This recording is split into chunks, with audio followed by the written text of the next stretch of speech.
November has somehow already come to an end, and with that comes another reading wrap up. I had a very good November. I really can't complain about anything that I read. I ended up reading 6 books. 4 of those were graphic novels slash manga, and they were what was left on my 2025 spooky TBR. I left all of the manga till the end and ended up making a reading vlog out of it, which was quite enjoyable. I very rarely read that many graphic novels and manga at once, so I love doing that, and I hope to do it again sometime. But that is where we will begin for this reading wrap up. The first book that I read in November was in fact a graphic novel, and that was Third Shift Society by Meredith Moriarty. This book pleasantly surprised me. I wasn't sure if I was expecting that much out of it because it is a YA kind of spooky novel, but on like the less horrific side and more like adventure, for lack of a better word. And I actually really enjoyed it and rated it 4 stars. There is also a sequel that is either out now or coming out in the near future that I definitely am going to look at purchasing and reading as well. I really enjoyed the characters in this book, and I also really loved that it's like kind of like Lore Olympus in the sense that it was webtoon comics first, and this is like a bind up of those stories that go together but can kind of stand alone as well. So that was a great start to my November, and then I read a book that I already knew was 5 stars going into it, and that is Fangs by Sarah Anderson. I have read this book like 4 or 5 times, maybe 6 times now, I don't even know, but every single time it has been 5 stars. This adorable graphic novel is one of the best cute little comic bind-ups I've ever read in my entire life, and it will never get old to me. If you have never read Fangs, or anything by Sarah Anderson for that matter, but you like vampires and puns, highly recommend this. It is so much fun and only takes like 20 minutes to read. It's super quick, but very, very enjoyable. Then I read Ally by Junji Ito. This has got to be one of my favorite, if not my absolute favorite collection by Junji Ito that I've read so far. Every single story in this was 5 stars. They all stood alone and were completely different from each other. There was even one in here that was less scary and more sad, honestly. Really tugged at my heartstrings, and I was not expecting that from Junji Ito at all. But the ones that were scary were very scary, and I honestly have thought about this book multiple times since I've read it. That's how I guess you know it's really good, is if it stays on your mind even after you've read more after it. Loved it. I think Ally would be an amazing place to start if you've never read Junji Ito before. I think it's one of his less confusing collections, and it would be like an easy way to kind of get into his stuff and see what he's all about. And if you're into Junji Ito already, or you've read 1 or 2 of his collections and you're interested in more, I highly recommend this one. It was a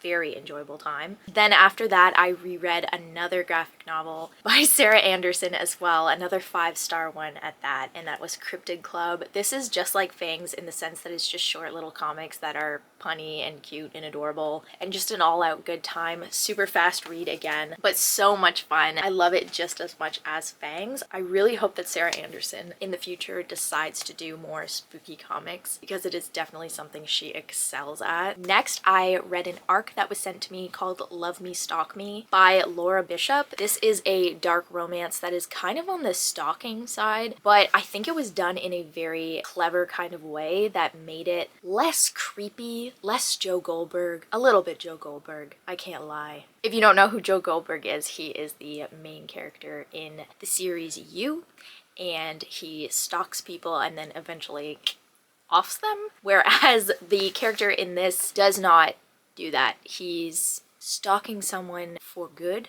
Can you stalk someone for good? I don't know.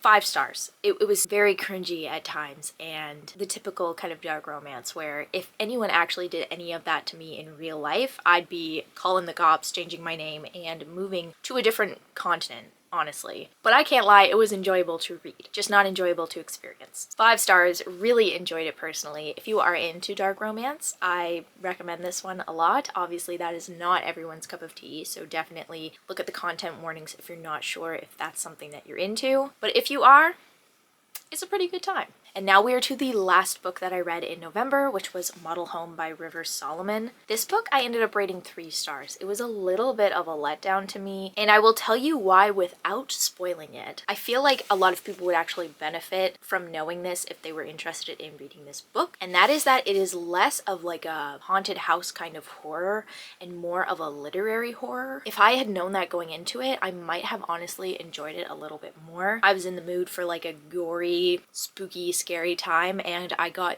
something very meaningful. I did really think that the author was very clever in how they made the book super horrific in realistic ways, no less. But unfortunately, I don't think it was really for me. I think it was mostly the writing style that I just could not really get into. It was a bit slow at times. So I do think this is one that is going to end up in a little free library somewhere. Hopefully it ends up in the hands of someone who's really going to love it and appreciate it like it should be loved. It's just not something I can ever see myself rereading, and not something that I'd recommend to people if they're looking for like a scary time. This is definitely more on the literary horror side of things. But that is it. That was my November of reading. I had a great reading month, and I hope you did too. I cannot believe we're down to 1 month of 2025. That is just wild. There is no way I am gonna finish my 2025 TBR. I kind of abandoned it. But whatever happens, happens. As long as we're enjoying what we're reading, that's really what matters, right? But with all of that being said, I am gonna leave this one here. I hope you have a great rest of your week, and happy reading.